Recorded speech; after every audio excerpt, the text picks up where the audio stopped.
Hey everybody, this is Alan Fine with Edmund Bartlett, the Minister of Jamaica, and we're going to talk about not just recovery after Melissa, but what Jamaica has learned and how Jamaica is reforming itself. Why not use a good hurricane to help you build and rebuild? And also, we're talking to the man that did it so fast and how he did it here on Insider Travel Report. Minister, thank you for talking to us. Thank you very much, Alan.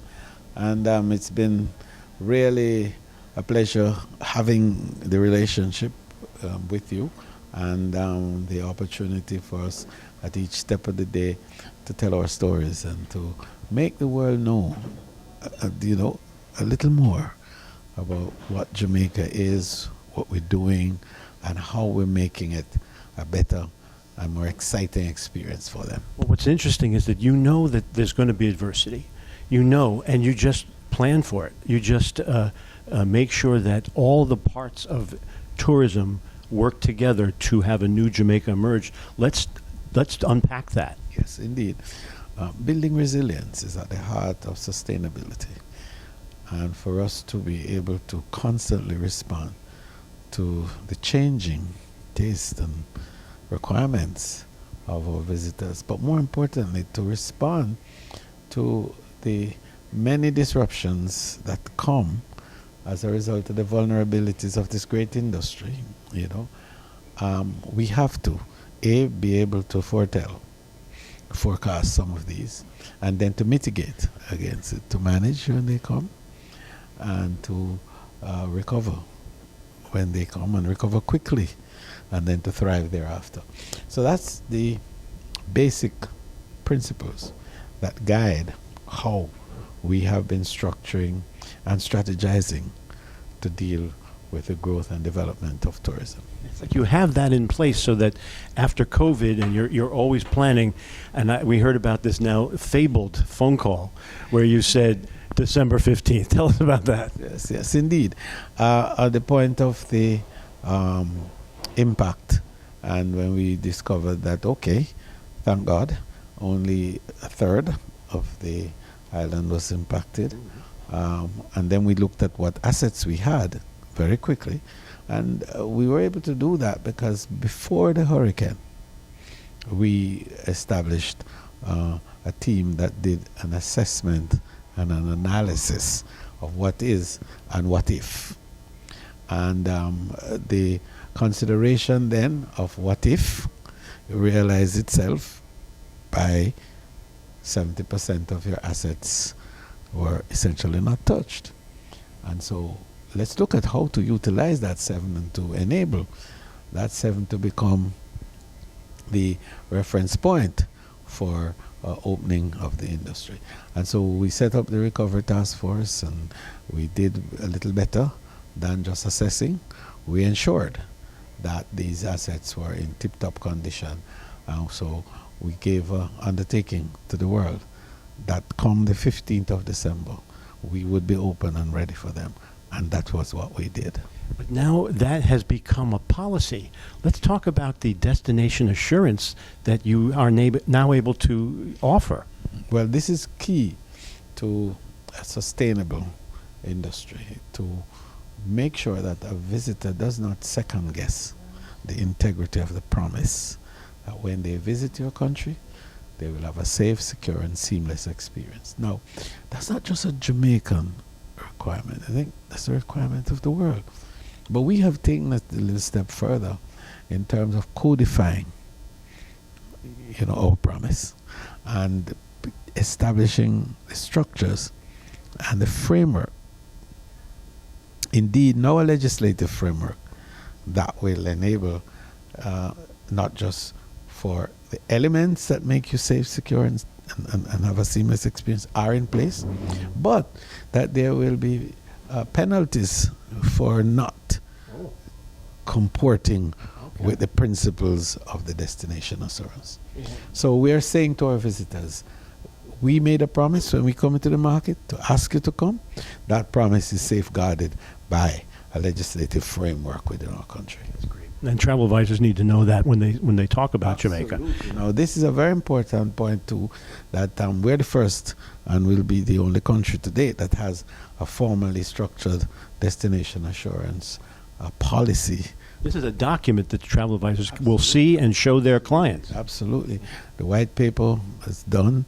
I'm going to Parliament next with it for approval, and then the legislative arrangements around it will be structured so that we could say that you, as a visitor coming to Jamaica, you have guarantees.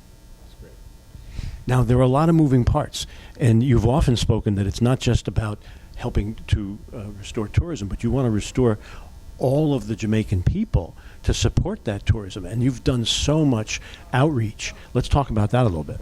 So the frame of the destination assurance is the bringing together of all the moving parts and all the people who are necessary to make this happen. And there are many, as you know.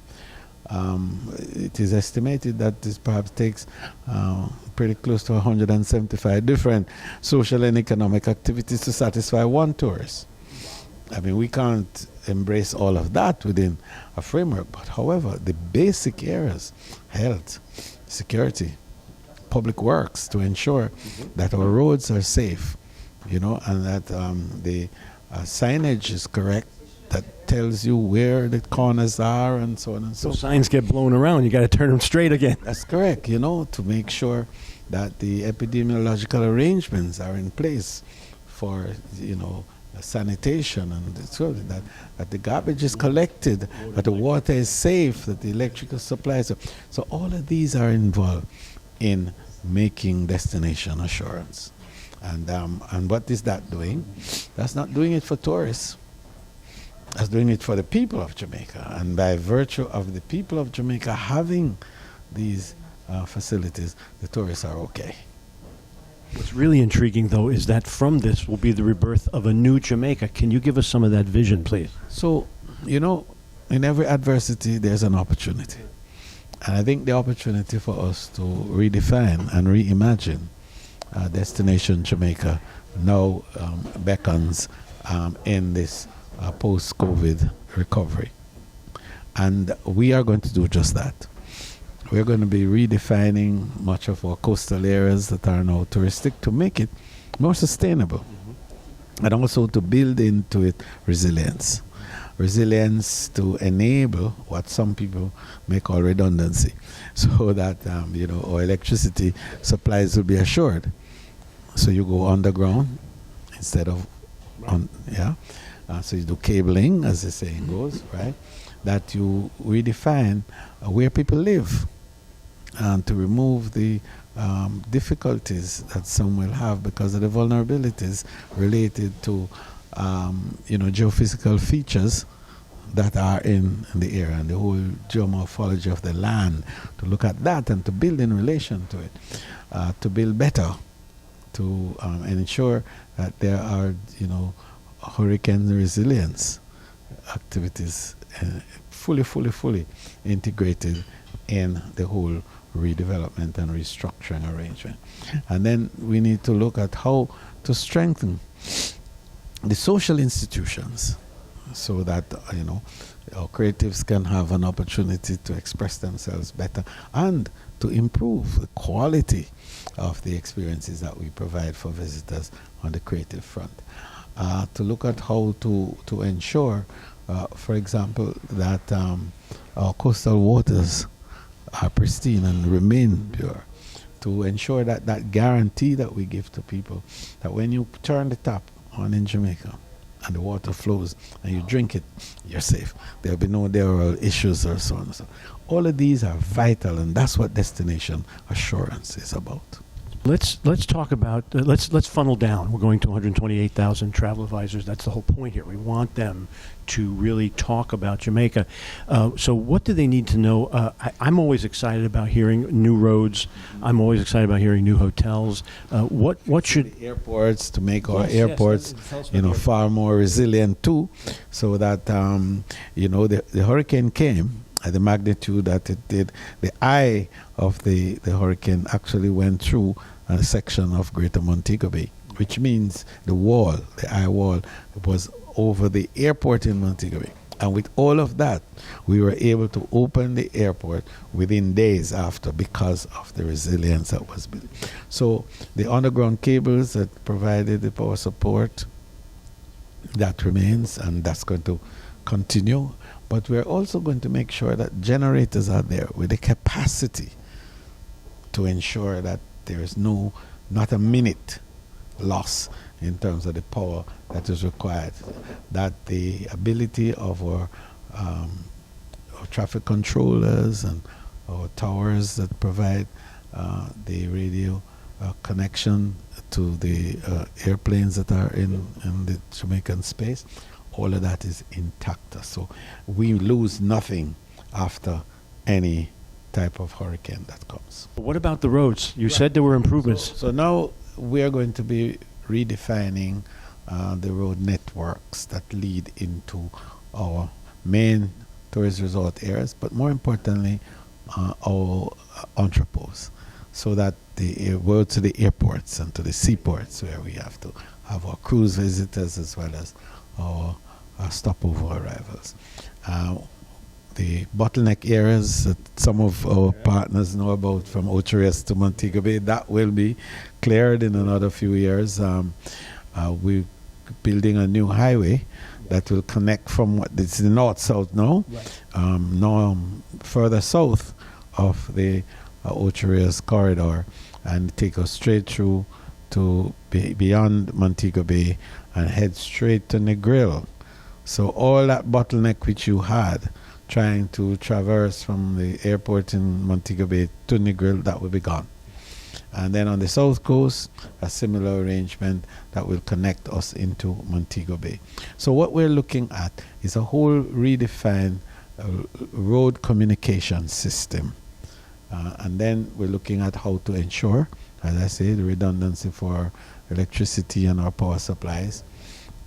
But interestingly, we are going to make more of these coastal townships truly touristic. Low density, entertainment and general touristic activities along our coastal areas. This is where the private sector comes in. Indeed, and they're going to do a great job with that. But we're establishing a national agency that will be responsible for all of this, called NARA. NARA, the National Agency for Reconstruction. To coordinate all the movement. It will coordinate all of that movement and will guide the development and construction to enable us within 4 to 5 years to realize much of what I'm talking about. Now, more mundane things. The recovery, the numbers, you're filling the hotels, you're up to what percent, or when will you be normal again? And I heard cruise is back. 70% now in terms of our arrivals for the period, the winter so far. We expect that will grow in February, March, when more of our inventory comes on. I heard all the cruise is back. And the cruise is back. The cruise is solid, and they are doing very well. And we expect that will grow. We see the attractions. All the attractions are back, and I was amazed. For example, in one of the most heavily hit area on the south side, Black River, that the Black River Safari is back. The Pelican Bar, which is out in the sea, is back. Treasure Beach is back, yes, with all of it. And Wise Falls, another of the riverine attraction, is back. And we're looking forward to the Sugar Estate experience of Appleton Estate program to be back in short order. So when that is done, all your attractions will be back. So Jamaica, I want to say, I'm really proud of how we have recovered in the short time. It's amazing. I'm not trying to compare us with any, but I'm saying that the speed with which our people, but I want to make another point, which is critical for our advisors to appreciate. And that is, during all of this, painful moments, the social order remained intact. That people lost their roof, people had no food, people had no electricity, people had no water, and there was no social disruption. We didn't have to call out the army and declare a state of emergency and all that sort of thing.